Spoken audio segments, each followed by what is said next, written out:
जय हिंद बच्चों। आज अपन फिर नए क्लास के साथ आपके सामने आ रहे हैं।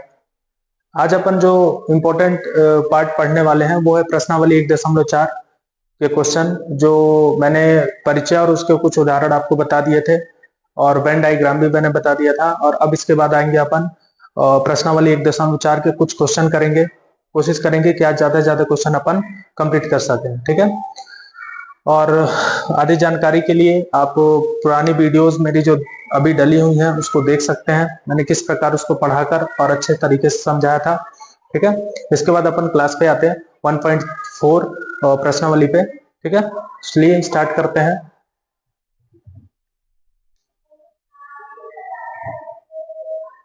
चलिए, सबसे पहले यहाँ पे लिखा हुआ है कि प्रश्नावली 1.4 जो मेरे पास अभी दे रखा है उसमें ये बोल रहा है कि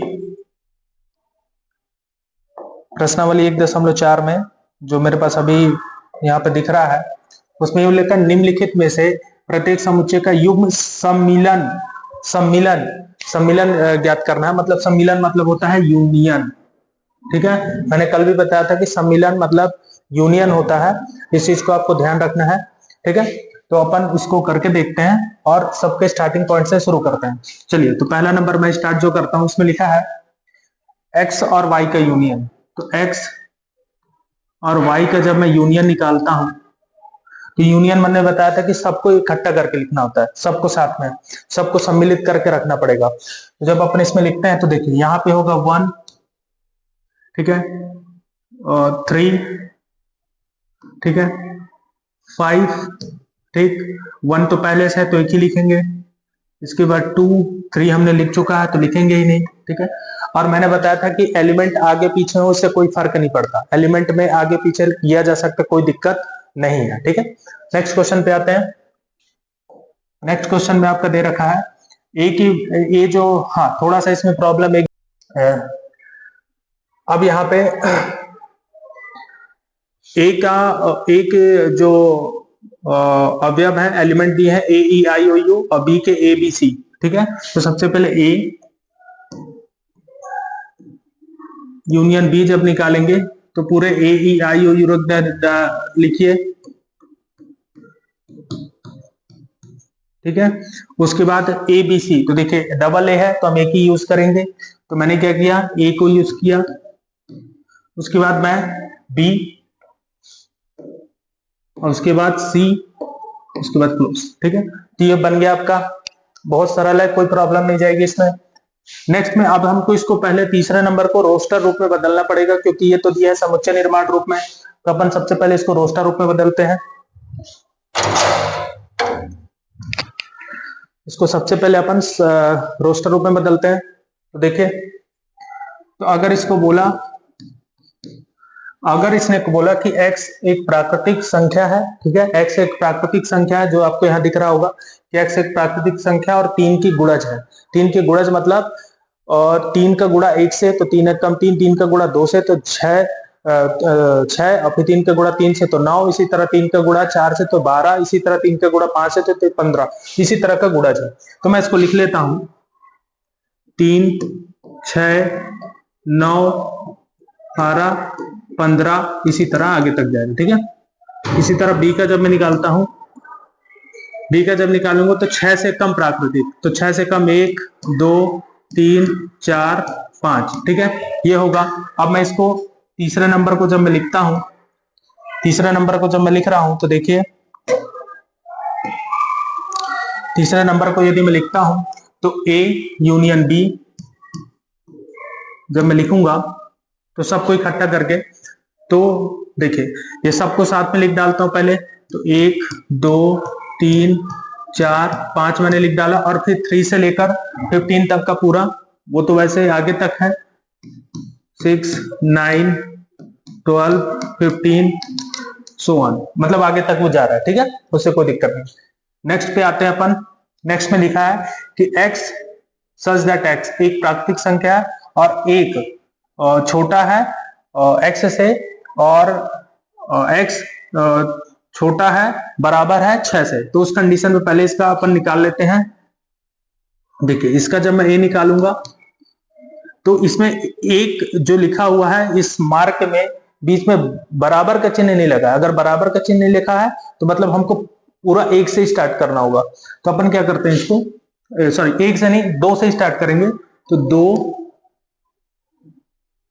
3 4 5 और 6 लिखेंगे। क्यों? क्योंकि 6 में तो बराबर का मार्क लगा है तो उसको लिखना है। बी नंबर में देखिए, बी में क्या लिखा है 6 से 10 और दोनों में बराबर का मार्क नहीं लगा। जब बराबर का मार्क नहीं लिखा है तो 6 के बाद अगला 7 8, इसके बाद 9 तक ही लेके जाएंगे, 9 तक ही लेके जाएंगे, 10 नहीं लेके जाएंगे क्योंकि 10 का यूज ही नहीं है, क्योंकि 10 के नीचे यहाँ पे बराबर का मार्क नहीं लगा। ठीक है, अब इसका अपनों को बनाना है। मैं कलर चेंज कर देता हूं कि आपको लगेगा कि एक ही कलर से लिख रहा हूं। 4th नंबर पे जब अपन इसका यूज करेंगे,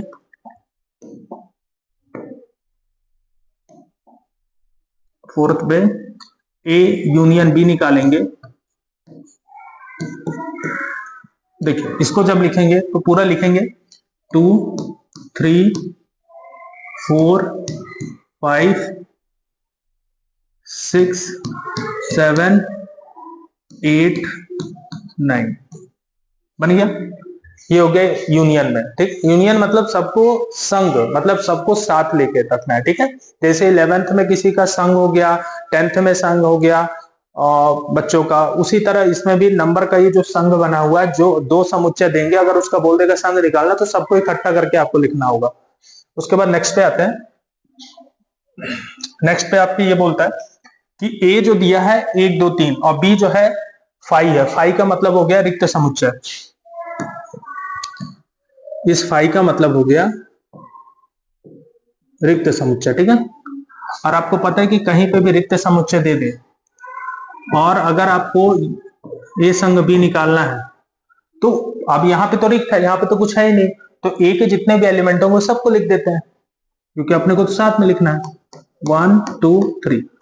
ठीक है, ये बन गया पूरे क्वेश्चन के कंप्लीट। ठीक है, 1.4 के मैंने ये पूरे क्वेश्चन कंप्लीट कर दिए। ठीक, तो इस तरह आपको करना है। संघ बहुत सरल है, इसको कोई प्रॉब्लम नहीं जाएगी। नेक्स्ट क्वेश्चन पे आते हैं। नेक्स्ट क्वेश्चन पे आते हैं तो हमारे सामने अभी कुछ क्वेश्चन आ रहा है, इसको सब साथ ही में अपन करेंगे। पहला क्वेश्चन लिखा है कि मान लीजिए कि ए बी सी है, सॉरी ए बी है और बी के जो सेट है ए बी सी है, तो क्या ए उप समुच्चय है बी का? क्वेश्चन मार्क पूछा, हमसे पूछ रहा है, और ए संग बी ज्ञात कीजिए। ठीक है, तो चलिए इसको करते हैं। दूसरा नंबर देखिए, ए दे रखा है आपको ए बी, बी दे रखा है आपको ए बी और सी। ठीक है, और आपको बोला ए समुच्चय है, उप समुच्चय है क्या बी का? तो बिल्कुल देखिए ए उप समुच्चय बी का है। क्यों? क्योंकि देखिए ए के जितने भी एलिमेंट हैं, जो ए में बी में ए है तो इस ए में भी ए है, बी में भी आपको बी दिख रहा होगा तो यहाँ भी बी है, मतलब दोनों में जो ए बी है वो ए में भी है। तो मैंने बताया था कि उप समुच्चय में जो उप समुच्चय जो सेट होंगे उस सेट से ही मिलकर दूसरा सेट बनना चाहिए। तो यहाँ पे दिख रहा है ए बी, यहाँ पे भी है तो यहाँ पे भी ए बी है, तो इसका मतलब क्या हुआ कि ए उप समुच्चय है बी का। यह क्या है? सत्य है, सत्य है। ठीक है, नेक्स्ट हमसे पूछा कि ए इंटरसेक्शन, सॉरी ए संग बी निकालना है। तो ए संग बी का मतलब ए और बी का संग, तो ए और बी का संग क्या होगा? देखिए ए और बी है तो ए को भी लिखिए बी को भी लिखिए, ए और बी आप लिखोगे तो अगला क्या होगा? सी। तो ए बी सी का जो संग होगा वो क्या बन के आएगा? बी ही आएगा। ठीक है, ये आपको ध्यान रखना है कि ए संग बी का क्या होगा? बी ही होगा। ठीक है, जो यहाँ पे दिया हुआ हमने निकाल दिया। नेक्स्ट पे आते हैं। नेक्स्ट हम तो बोलता है तीसरा नंबर पे क्वेश्चन पढ़ता है, जिसमें लिखा है ए और बी दो ऐसे समुच्चय हैं, जैसे मान लीजिए यही दोनों समुच्चय हैं। ठीक है, दो आपके पास समुच्चय दे रखे हैं और कहता है कि ए उप समुच्चय है बी का, जैसे यहाँ पे दिया ए उप समुच्चय बी है तो ए संग बी क्या होगा? तो नॉर्मल सी बात है। आप देखिए अगर यहाँ पे ए उप समुच्चय है बी का तो जो ए संग बी निकलेगा वो क्या निकलेगा? बी ही निकलेगा। क्यों? क्योंकि जैसे अभी मैंने निकाल के दिखाया कि अगर A एक समुच्चय है, B एक समुच्चय है, ठीक है, ठीक है, A एक समुच्चय है, B एक समुच्चय है, तो उस कंडीशन पे A उप समुच्चय है B का यदि, तो उस समय A संग B क्या होगा? B ही निकलेगा। उसी तरह यहाँ पे A उप समुच्चय है B का, तो इसका क्या निकलेगा? B ही निकलेगा। अगर इस क्वेश्चन को थोड़ा बदल देता हूं मैं, अगर मान लीजिए आपसे ये कह दे कि B उप समुच्चय है A का, ठीक, और अब आपसे बोले कि A संग B क्या होगा? तब A होगा, ठीक है। इस क्वेश्चन को थोड़ा सा घुमाया तो उस तरह से आपको समझना है, ठीक। तो आपके हिसाब, मेरे हिसाब से आपको इसमें प्रॉब्लम नहीं होनी चाहिए, ठीक है। ये क्वेश्चन हो गया कंप्लीट, आपका सेकंड और थर्ड मैंने कंप्लीट कर दिया। इसके बाद अपन आते हैं नेक्स्ट क्वेश्चन पे।